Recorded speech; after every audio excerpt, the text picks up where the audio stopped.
On behalf of the General Assembly, I have the honor to welcome to the United Nations His Excellency Jacob Zuma, President of the Republic of South Africa, and to invite him to address the Assembly.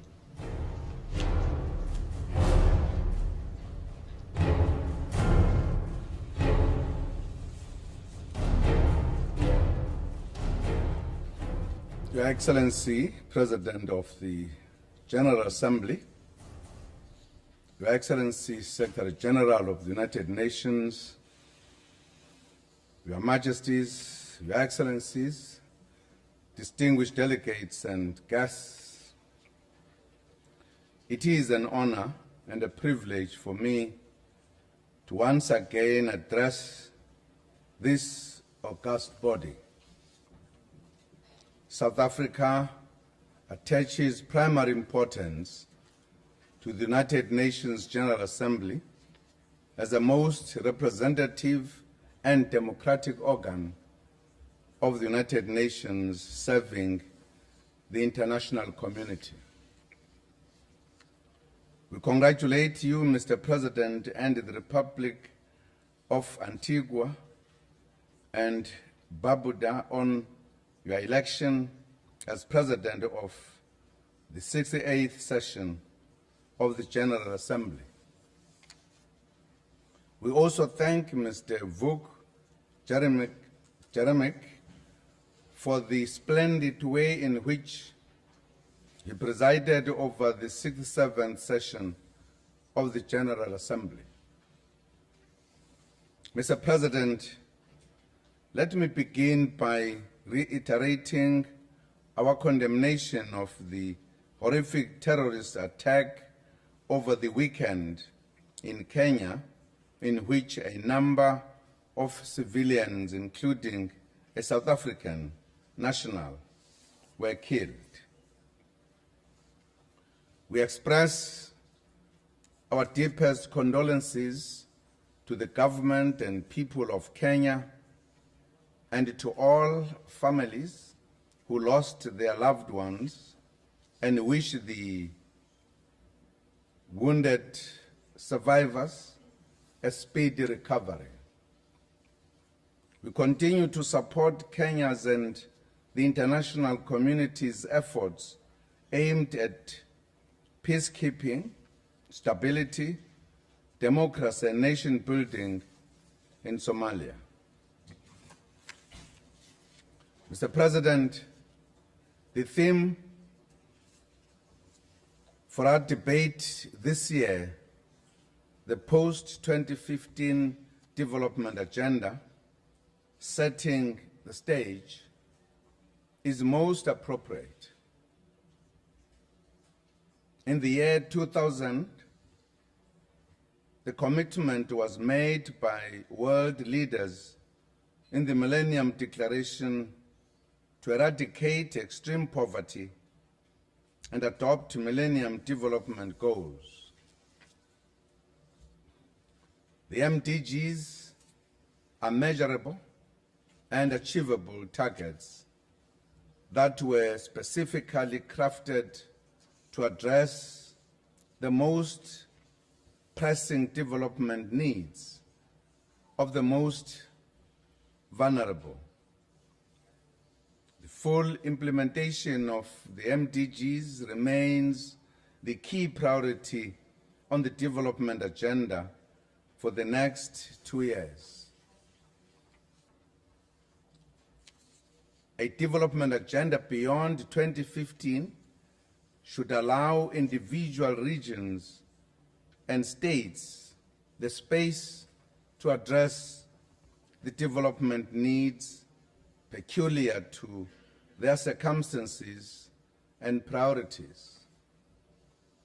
For Africa in particular, the future development agenda should address poverty eradication, income inequality, and job creation.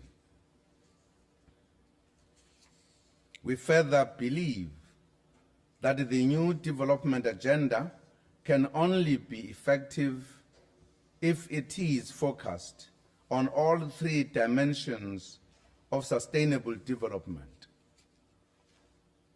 These dimensions are the eradication of poverty through economic development, social development, and environmental sustainability. Mr. President, we also wish to emphasize that any development agenda beyond 2015 must be based on the principle of common but differentiated responsibilities in order to equalize the international playing field. We raise this point out of concern because it appears that the global economic meltdown has brought about new developments that are detrimental to the developing world, especially Africa. Some of the new developments include the tendency to renegotiate the rules of the game.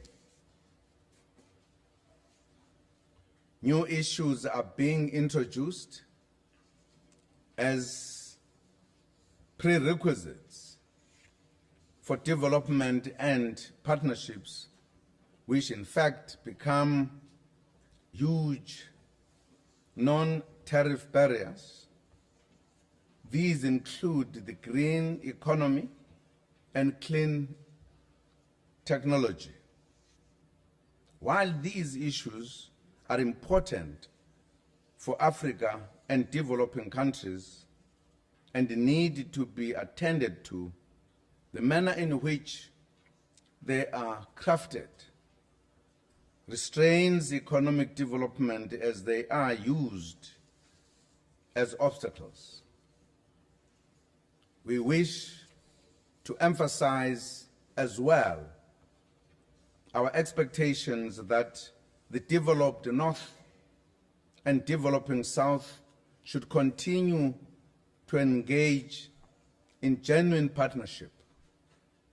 In this regard, the developed North should stand ready to meet their commitment to contribute 0.7% of their gross national income towards official development assistance.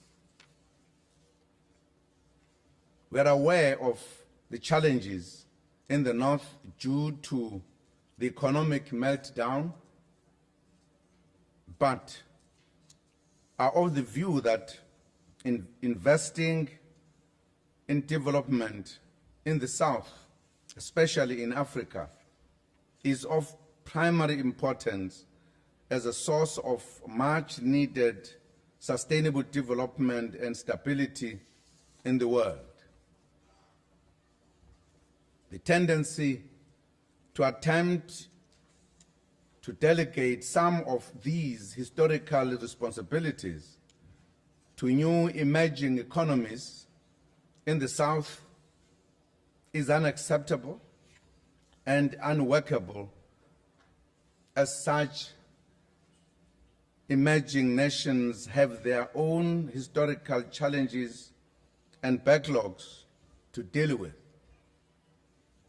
Furthermore, any commitment we make to the future beyond 2015 must build on existing agreements.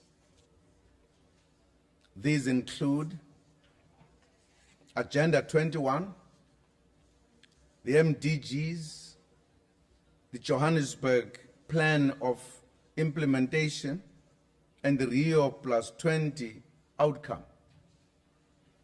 In our case, as Africa, they must build on the new Partnership for Africa's Development. Mr. President, Your Majesties and Your Excellencies, development and security are two sides of the same coin. The best way to ensure both is through good governance and the promotion of democratic values in all societies.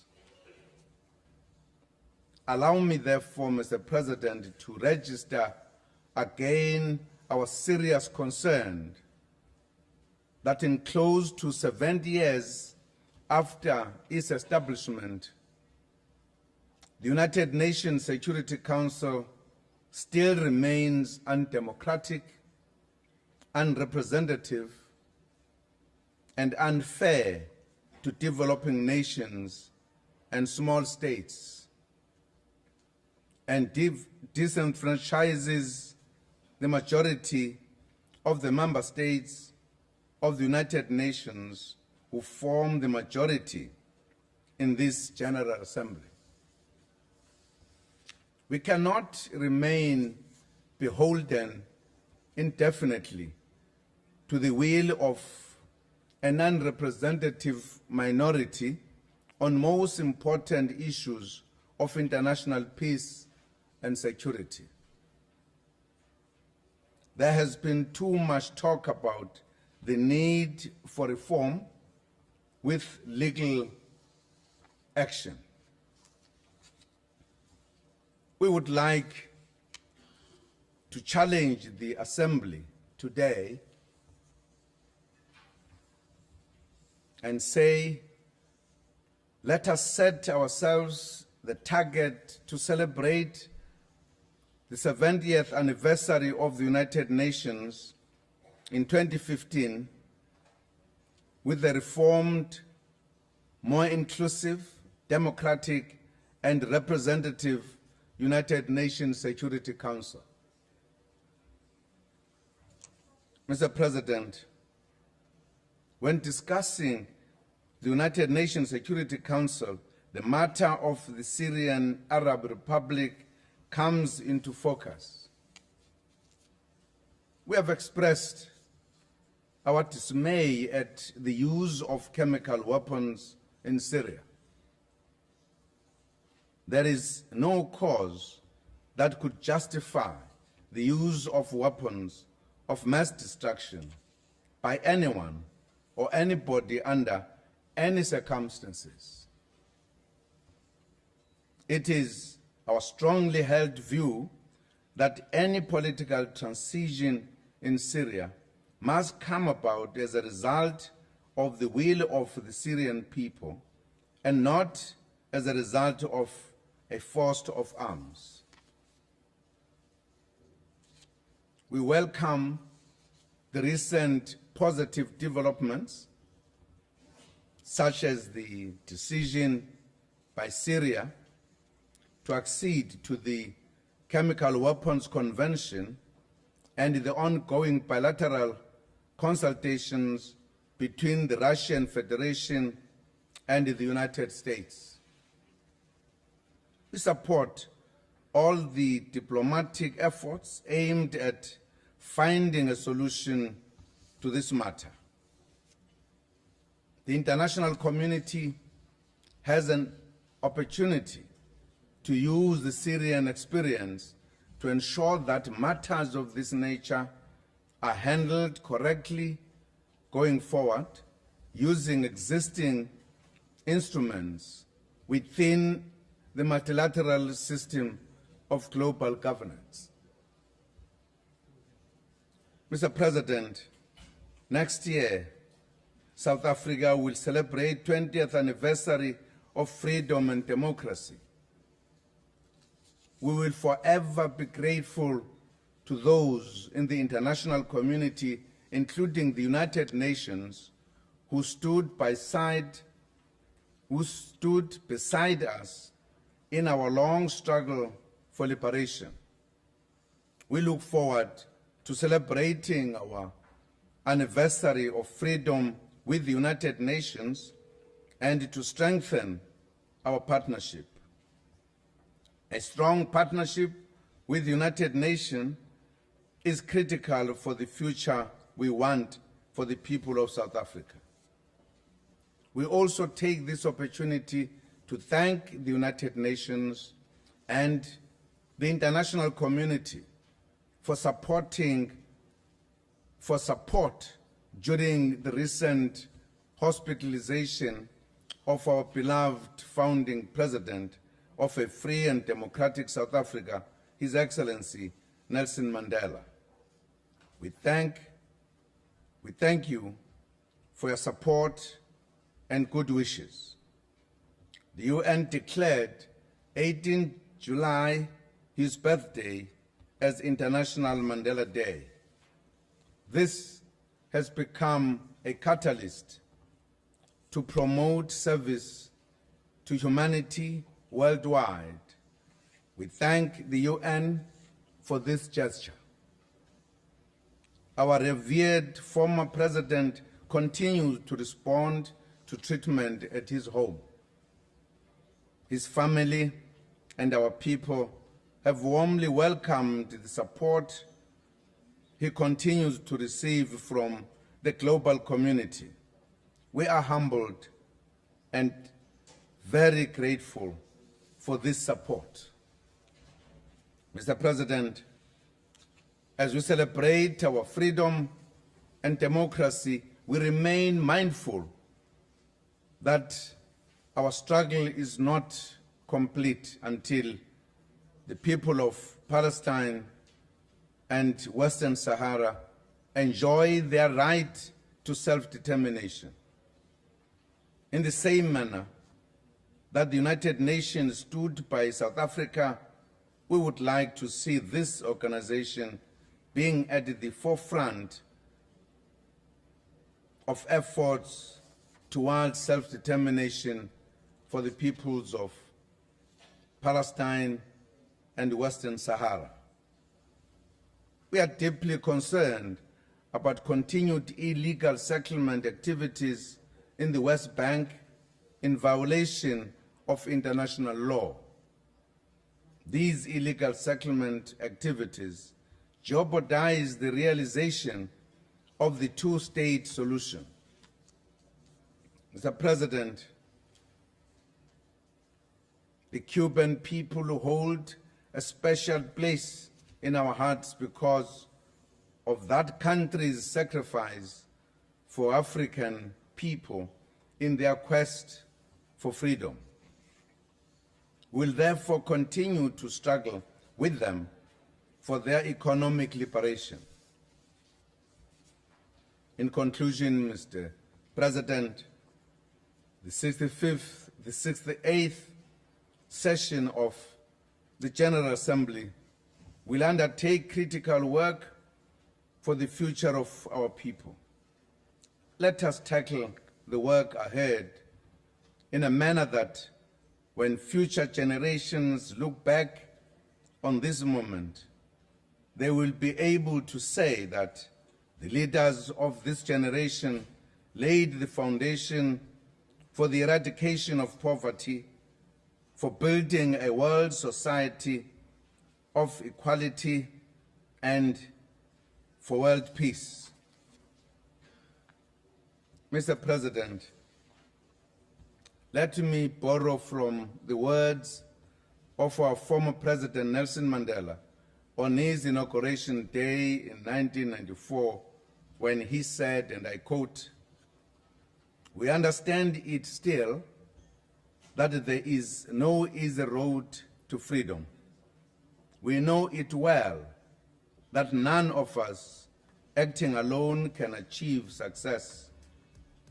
We must therefore act together as a united people for national reconciliation, for nation building, for the birth of a new world.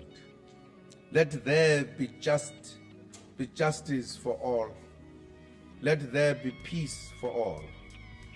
Let there be work, bread, water, and salt for all.